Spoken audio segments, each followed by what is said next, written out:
d'abord, bonsoir. Merci à vous d'être là ce soir pour cette conférence sur l'académisme de la provocation avec Jean-Philippe Domecq, que j'ai eu le plaisir de recevoir ce soir. Merci de l'invitation. Donc pourquoi cette soirée, pourquoi cette conférence ce soir? Parce que la Galerie associative La Chronique, comme vous l'avez peut-être vu, a pour ambition de mêler l'art et la philosophie.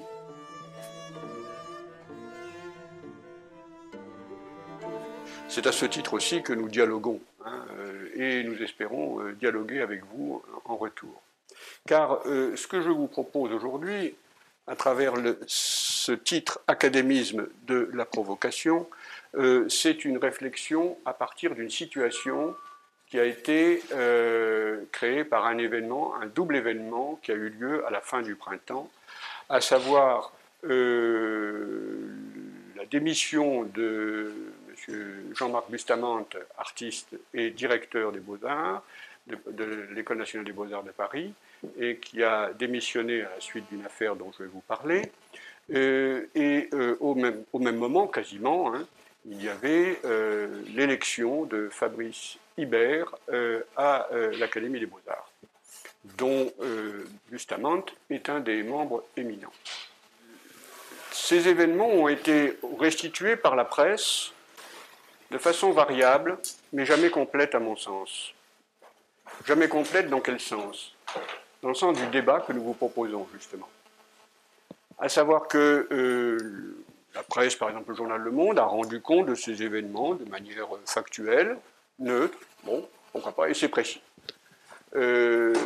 Mais l'enjeu de penser que cela constitue, et c'est bien notre débat, l'enjeu d'évaluation des œuvres sur le plan esthétique et le débat culturel que cela permet n'a vraiment pas été abordé ni approfondi. Sauf par le site de Nicole Esterol, polémiste bien informé, très très bien informé, et qui est un site avec des bulletins très réguliers, très complets. Nicole Esterol est également auteur de livres sur l'art contemporain. C'est une mine de renseignements.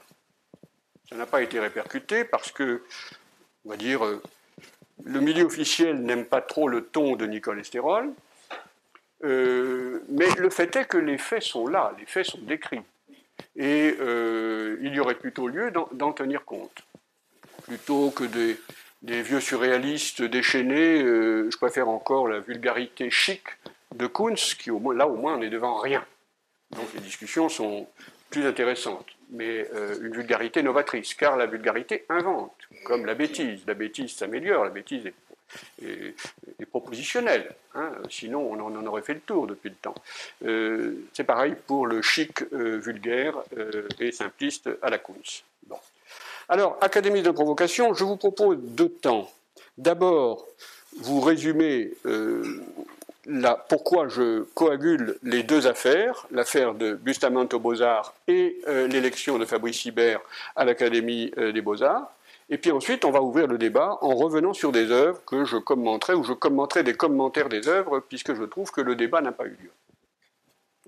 Donc ça s'est passé au mois de mai et juin, et la presse s'est fait écho, comme je vous l'ai dit, de la démission de Jean-Marc Bustamante, parce qu'il ne s'est pas senti assez soutenu par son ministère de tutelle, le ministère de la Culture, à la suite d'un événement qui a été assez vif, lors de l'exposition de fin d'année des étudiants des Beaux-Arts. Il y a eu à la fois une pétition d'étudiants et un événement qui s'est terminé d'ailleurs par un enfarinage de Jean-Marc Bustamante et de quelques autres lors de la cérémonie de la présentation annuelle, et une pétition d'étudiants de l'école qui ont dénoncé des harcèlements sexuels et des dérives racistes dans l'école, dont évidemment Jean-Marc Bustamante n'est en rien responsable, mais ils ont estimé qu'ils n'avaient pas assez soutenu, ils n'avaient pas assez tenu compte de ce dont ils les avaient alertés auparavant.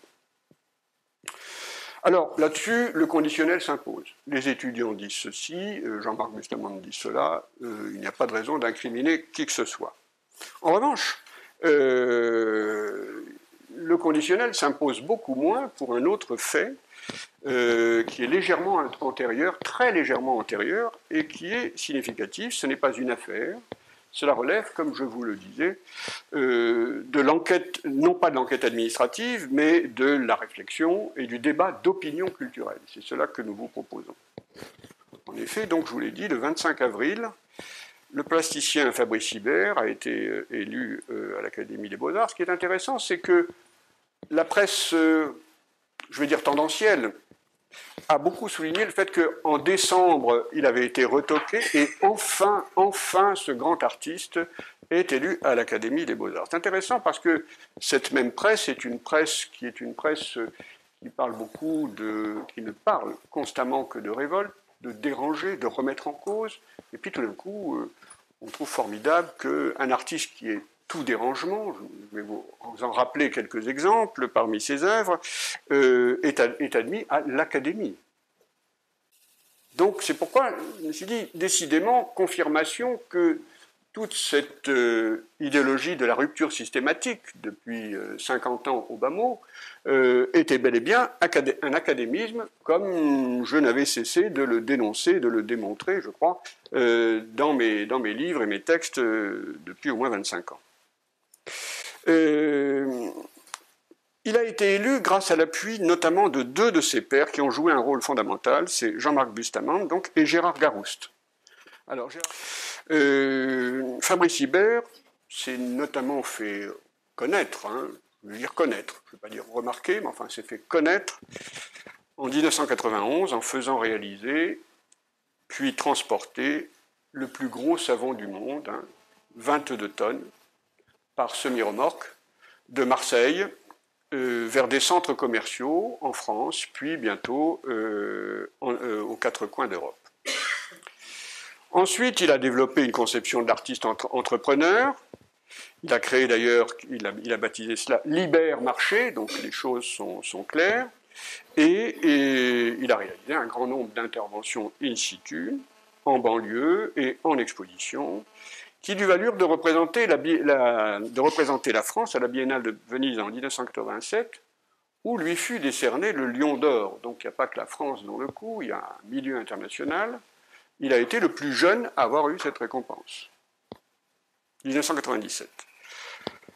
Alors on le trouve facétieux dans la provocation, je résume là les commentaires. Facétieux, provocation, on est tous d'accord pour la facétie et pour la provocation. Simplement, quand on a dit facétie et provocation, on n'a pas évalué de quelle facétie il s'agit et de quel niveau de provocation il s'agit. Il a créé par exemple les POF, qui sont des prototypes d'objets en fonctionnement. Évidemment, le mot fait POF.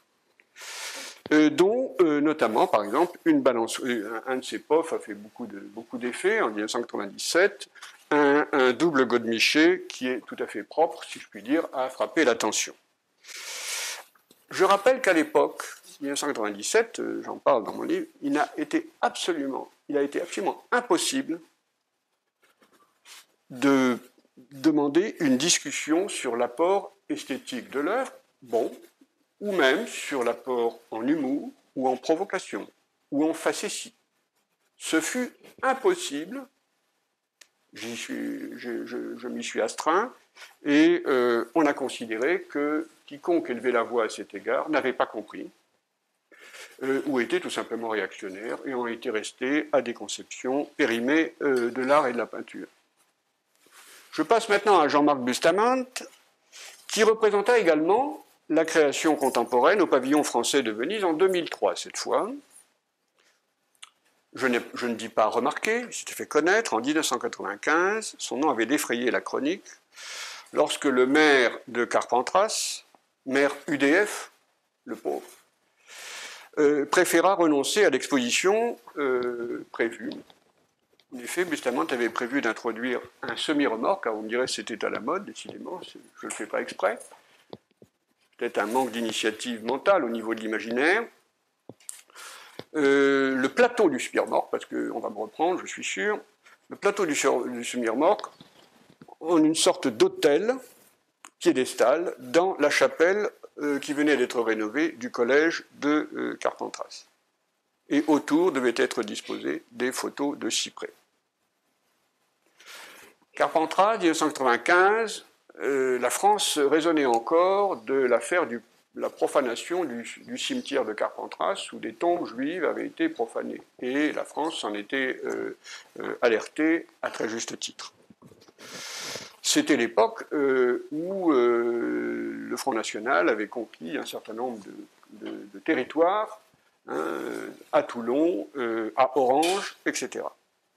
Et donc, la coagulation s'est faite sur le plan politique, comme si le péril brun montait de partout, y compris même de l'art, une sorte de lien idéologique subliminal, mais qui est très utile pour faire taire et empêcher la discussion, entre les deux affaires, valut donc à Bustamante un soutien unanime. Il était censuré par un maire centriste, et dans la ville même où il y avait eu des profanations de tombes juives, donc l'extrême droite et la censure, le péril était partout. Et il en a évidemment bénéficié. Je ne dis pas qu'il en a joué, du tout, ça, il ne faut pas faire de procès d'intention. Son œuvre subissait la censure réactionnaire. Ça, c'est le dénominateur commun, par contre, aux articles. Nous avions là un trait d'époque parfaitement typique de ce moment, une époque où finalement on confond la période contemporaine avec la période où effectivement les premières avant-gardes furent en but à l'incompréhension, au conservatisme et à ce que j'appelle le réactionnariat. Oui, mais ce n'est plus le cas aujourd'hui, et on va en avoir encore une preuve puisqu'ils sont académiciens. C'est pour ça que je trouve la chose assez savoureuse. Les édiles locaux ont donc invoqué la dégradation possible de la chapelle. Il y a eu beaucoup d'affaires comme ça, en art contemporain, aux États-Unis, en Italie, en France. Mais on entendit surtout le sempiternel discours sur le conservatisme anti-moderne qu'on voulait bien entendre. Et là encore, il a été impossible de dire qu'après tout, au vu de ce qui était proposé par Bustamante, le maire, l'adjoint à la culture, les édiles locaux pouvaient dire bien non. Non, je trouve ça inintéressant. Alors vous allez me dire, c'est une censure politique. C'est extrêmement difficile pour un politique de le dire. Mais je rappelle que lorsqu'on étudie la correspondance des mécènes dans les siècles passés, notamment le Quattrocento, les siècles ultérieurs, Edgar Wynne, par exemple, l'a très bien analysé dans un de ses livres érudits que je vous conseille dans les éditions Gallimard. On constate que les marchands vénitiens, les princes florentins, la papauté, les cardinaux qui commandent des œuvres, discutent de très près avec les artistes, discutent le bleu qu'a mis Raphaël, discutent telle inflexion ou tel dessin. Alors Edgar Wynne s'est demandé si finalement les hommes d'affaires vénitiens avaient plus de temps devant eux que, mettons, on va prendre un homme d'affaires d'aujourd'hui qui est le grand collectionneur qui fait la loi, Pinault. À l'époque, il n'était pas question encore de Pinault, mais comparons. Non, les hommes d'affaires vénitiens étaient extrêmement pris et n'avaient sûrement pas plus de temps que les hommes d'affaires d'aujourd'hui. Par conséquent, ça veut dire que s'ils consacraient plus de temps à la commande qu'ils avaient faite, à la discussion avec l'artiste, c'est que c'était plus important. Maintenant, je passe à l'autre affaire. Mais vous voyez bien que j'ai parlé de Fabrice Hibert et de Bustamante, parce que tout d'un coup, quand est apparu ce double événement à la fin du printemps, je me suis dit, c'est quand même intéressant, quoi. Bustamante cautionne à fond Fabrice Hibert. Garouste aussi, là, ça reste un mystère, mais bon, il était peut-être fatigué ce jour-là. Il a appuyé l'élection académique d'un plasticien comme Fabrice Hibert, dont l'œuvre est d'une lourdeur d'intention manifeste et d'une faiblesse d'inventivité qui sont tout à fait démontrables, avec un minimum d'esprit de finesse. D'ailleurs, par exemple, il y a eu une exposition à la fin de l'année dernière où une galerie parisienne a confronté, sous l'égide de Fabrice Hibert, l'œuvre de Fabrice Hibert et l'œuvre de Jean Dubuffet. Et finalement, Olivier Sénat, dans Télérama, concluait que cette confrontation, qu'a orchestrée entièrement Fabrice Hibert, rabaisse le grand artiste et n'élève évidemment pas le petit. Donc là, on pouvait commencer à faire une évaluation. Donc, à partir de là, je dis que on va s'interroger sur le fait que si Bustamante a cautionné ça, c'est qu'il y a quand même une logique culturelle là-dessous, et peut-être aussi une logique esthétique. En tout cas, c'est là que la discussion commence. Je dis ça parce que tout de même, si vous regardez le détail des articles qui empêchent la discussion, le raisonnement est quand même extrêmement simpliste. C'est-à-dire que la censure n'est pas du côté de ceux qui brandissent partout le danger de censure. Il a le droit de regarder. Il a le droit d'évaluer. Il n'a pas le droit d'interdire, peut-être. Et c'est là que la discussion est très difficile pour les hommes politiques. C'est qu'évidemment, on sait ce que ça donne quand la politique intervient dans les choix. Ça donne le réalisme socialiste stalinien ou tous les conservatismes que l'on connaît, bien sûr. Mais que par ailleurs la discussion ne soit pas possible et qu'elle laisse les élus seuls face à ces problèmes-là, ben effectivement, c'est ce qui fait qu'ils sont légèrement découragés par rapport à ça. Bien. Et il a dit lui-même qu'il n'osait pas remettre, l'élu n'osait pas remettre en question le projet. Il le proposait de le mettre dans un autre lieu, une grande salle de la municipalité. Et là, évidemment, Bustamante a refusé. C'est là qu'il y a quand même un piège, et que je reviens sur le mot de provocation. Il ne veut pas. Donc il est bien conscient que de faire rentrer un plateau de semi-remorque dans une église, c'est un acte de provocation. Il est bien conscient de cela et il y tient. Ça fait partie intégrante de son projet. Donc il ne faut pas ensuite jouer sur le juridisme. Or, ils l'ont fait. L'avocat de Bustamante qui va raconter comment finalement, à la suite de ce parcours judiciaire, Bustamante va obtenir gain de cause. Face à cet acte de censure, l'artiste a reçu, à l'époque c'est en francs, 80 000 francs en dédommagement. Il y a eu tout un parcours juridique, comme quoi, quand même, ils savent jouer de l'État et de la loi pour faire valoir leurs droits. Le droit à la création est incontestable, on ne discute pas de ça, on discute de la qualité de la création proposée. Alors, voyons maintenant l'intérêt qu'a pu trouver Bustamante dans l'œuvre de Fabrice Hibert. Il y a une œuvre, Le cri et les cris, qui est une œuvre à la mémoire de la traite négrière, de l'esclavage et de l'abolition de l'esclavage. Donc ça a été réalisé par Fabrice Hibert en 2007 et inauguré par le président de la République, Jacques Chirac. Et, alors évidemment, ce sont des pièces de métal qui symbolisent vaguement des menottes ouvertes. Bon, dans le registre de l'image, ça s'appelle l'allégorie, ce qui n'est pas quand même le niveau d'image le plus important, hein, le batik, mais enfin bon, voilà, ça s'arrêterait là. C'est-à-dire, ça s'arrêterait à quoi? Soyons précis. Ça s'arrêterait au sens que vous voulez illustrer par l'image. Hein, quelle que soit la qualité de l'image, ça s'arrêterait au sens formalisé par l'image. Et en plus, celle-ci n'est quand même dans le registre de l'allégorie, car il y a de fort belles allégories, celle-ci est quand même tout à fait primaire. Abolition de l'esclavage, ben, on dessert des menottes. Bon, voilà. Donc c'est là que je vous dis que tout ce que je veux dire, tout ce que nous voulons dire ce soir, c'est que nous voudrions bien que soit permise l'évaluation des propositions. Étant entendu qu'on ne refuse aucun langage, ce n'est pas le fait que ce soit fait de cette façon-là qui nous pose un problème. C'est le fait que ce soit si peu productif au niveau de l'invention formelle et des conséquences psychiques que cela nous apporte. Bref, que ça ouvre aussi peu l'œil et l'esprit, y compris par rapport au thème choisi. Les commentaires les plus sophistiqués en art contemporain développent ce genre de choses. Il y a cette idée que le corps est... On ne s'en était pas aperçu que le corps est en échange permanent avec l'extérieur. Et juste une question. Est-ce que la provocation, elle n'est pas là, précisément, de tenir un discours simpliste, des œuvres simplistes avec un discours simpliste et rien de plus provocateur, finalement? Oui, mais là, le discours a quelques prétentions, quand même. C'est une idée. Oui. Oui, ça fait partie aussi de la provocation, ça fait partie de, au fond, ce qui est revendiqué comme ludique. C'est revendiqué comme ludique. Et à ce moment-là, évidemment, c'est aussi une stratégie discursive qui permet d'empêcher le discours d'évaluation. Parce qu'à ce moment-là, si vous dites, ah ben, écoutez, moi je ne trouve pas si ludique, alors vous dites, non, vous êtes dans le sérieux. Mais non, on n'est pas dans le sérieux. Pas dans le sérieux. On adore ce qui est ludique, mais encore faudrait-il que ça le soit, d'un certain niveau. Là, véritablement, c'est quand même aussitôt vu, aussitôt assimilé. Ça n'a pas d'effet, si vous voulez, psychique. Oui, peut-être qu'ils n'arrivent plus à renouveler la vraie provocation, donc ils sont obligés de jouer d'une provocation facile.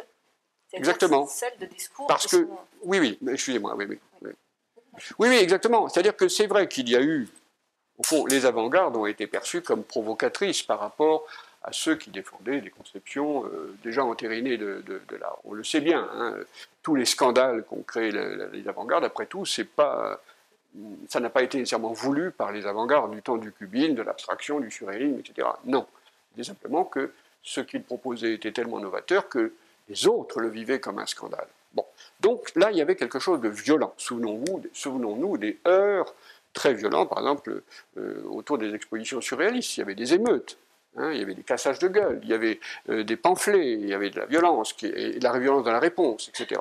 Donc il y a eu toute cette époque, c'est vrai que votre question permet de développer, il y a eu toute cette époque de la provocation, pas nécessairement voulue, mais effective, et qui avait de graves conséquences sur le plan de l'apport formel, sur le plan de l'apport des idées, et même en termes de civilisation, puisque le surréalisme, par exemple, pour parler des provocations surréalistes, le surréalisme voulait proposer un nouveau modèle de civilisation, à la base de la leçon de Freud. C'est le surréalisme qui a le premier assimilé les conséquences de la révolution freudienne très très tôt grâce à la lucidité et l'autorité goethéenne d'André Breton, hein, dès les années 20, hein, dès les premiers textes de Freud, ce qui donnera d'ailleurs le caractère très particulier de la recherche psychanalytique en France, d'où Lacan qui lui aussi va côtoyer les surréalistes, et ça vient de là. Bon. Donc là il y a un remarquable discernement, et à partir de là, André Breton et le surréalisme vont mettre en place un système de civilisation surréaliste, on peut dire, avec le désir qui est au cœur, la révolte, une conception de la poétique, une conception aussi politique, là c'est plus discutable d'ailleurs chez eux, mais enfin, en tout cas, ils ne sont jamais tombés d'ailleurs dans les panneaux politiques et totalitaires dans lesquels sont tombés 95% des intellectuels français qui ont suivi quand même, qui se sont tous positionnés par rapport à l'URSS. Bien. Donc, en effet, votre remarque permet de voir que c'est là qu'on voit l'académie. C'est que, finalement, ce n'est pas étonnant que ça termine, ces provocations-là se terminent en académie. C'est que la provocation, quand elle devient systématique, s'affaiblit. Et les artistes qui en jouent encore depuis, on va dire, 30 ans, 40 ans, alors que ce modèle-là est épuisé, le modèle de l'avant-garde est épuisé depuis longtemps, le ressort même d'idéologie esthétique au sens positif du terme est épuisé, bon, ben, finalement, ils donnent dans le dérisoire, dans la provocation simpliste, comme vous le dites. En disant, ben oui, ben voilà, maintenant c'est ce registre-là. Oui, d'accord, mais du coup, il n'y a plus, c'est la confirmation qu'il n'y a là plus aucun ressort. Un artiste est dans des enjeux, il ne peut pas se poser a priori le problème de la stratégie de réception de son œuvre par rapport à un thème comme la provocation. Il a une poussée intérieure, les surréalistes d'ailleurs faisaient scandale, bon, c'est sûr que c'était des rebelles, mais c'était des rebelles quand même, au moins.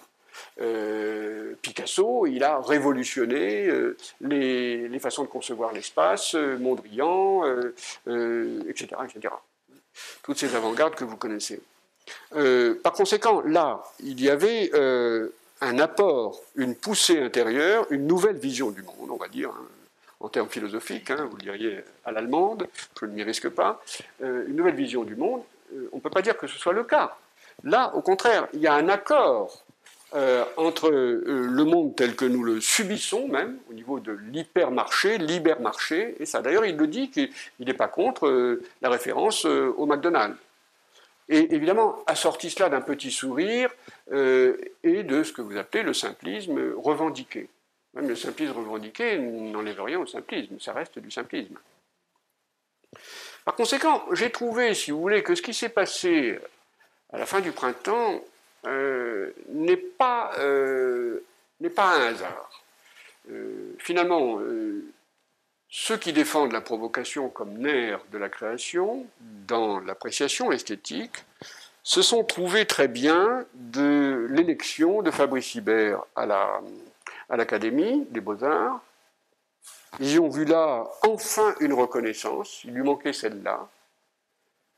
Jamais les provocations qu'on vient d'évoquer n'auraient revendiqué cela. Au contraire, c'était une honte.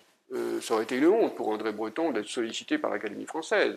Et je le dis pour la plupart de tous les artistes de l'époque, et encore maintenant d'ailleurs, encore maintenant.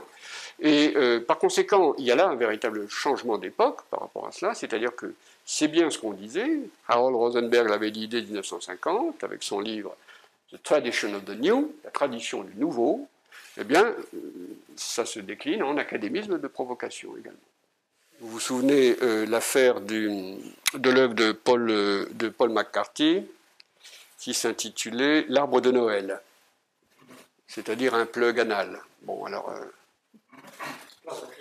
voilà. Et donc, là aussi, évidemment, il y a des gens qui sont intervenus pour détruire l'œuvre. Ça, c'est inadmissible, en effet.